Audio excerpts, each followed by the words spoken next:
શરીફ, ઇમરાન, હબીબભાઈ રાવમાં અમારા જૂના પાડોશી હતા. હું એક રાત મારા મમ્મીના ઘરે રોકાવા ગઈ હતી ત્યારે ઘરની બાજુમાં ટેલર છે, લેડીઝ ટેલર, ત્યાં બ્લાઉઝ સીવડાવવા હું બેઠી હતી. આવી ધર્મી ન્યા જ બેઠો હોય છે, એની બેઠક ન્યા જ છે. લેડીઝનો ધંધો તો એ ન્યા જ બેઠો હોય છે. ટેલર લગભગ એના સપોર્ટમાં જ છે. ત્યાંથી હું નીકળી એક રાત્રે જે ઘટનાનો બનાવ બની તે રાત્રે મારા ઘરે કોઈ નહોતું, ત્યાં બેઠા હતા ત્યાં એને જાણી લીધું. વાતમાંથી જૂના પાડોશી હતા એટલે એટલી વાતચીત તો આપણે થાય એમ.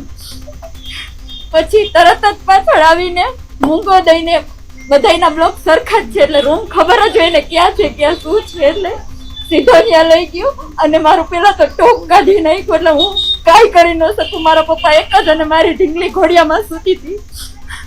પછી મેં ટ્રાય કરી મને બચાવવાની. એનું ફાટેલું ટી શર્ટ મારી પાસે હતું, મેં રજૂ કરી દીધું ત્યારે એ ટી શર્ટ કાઢીને એને મને મૂંગો દીધો. પછી મારી સાથે ન કરવાના કામ કરી રહી રાતે. પછી એ જ હાલતમાં મારા ફોટા ને વિડીયો લેતો હતો. મારા પપ્પાને ઉધરસ આવતા એ ભાગી ગયો ટી શર્ટ વગર જ. એટલે ભગવાનને ક્યાંક કરવું હશે તો એ ટી શર્ટ મારી પાસે રહી ગયું. પછી હું ડરી ગઈ એટલી કે હું મારા ઘરે જતી રહી. પછી ત્યાંથી 2 દિવસ સુધી એને રેકી કરીને મારું સાસરાનું ઘર ત્યાં છે જ્યાં હું ને મારા ઘરવાળાને મેં ભાડે રહેતા હતા. જેવો મારો ઘરવાળો બહાર જાય એવો ઘરમાં ઘૂસી જાય.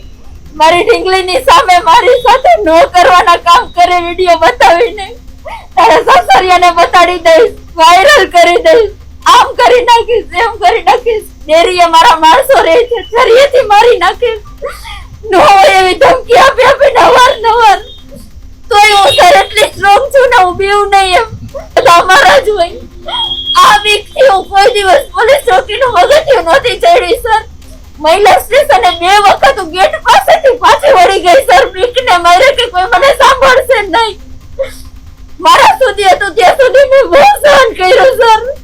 વાત મારી દીકરીને આવી પછી મારી દીકરીને વેચવા સુધીની. મારી દીકરી એના પગ પકડતી મારી માને મૂકી દે, મારી માને મૂકી દે, તું રહેવા દે.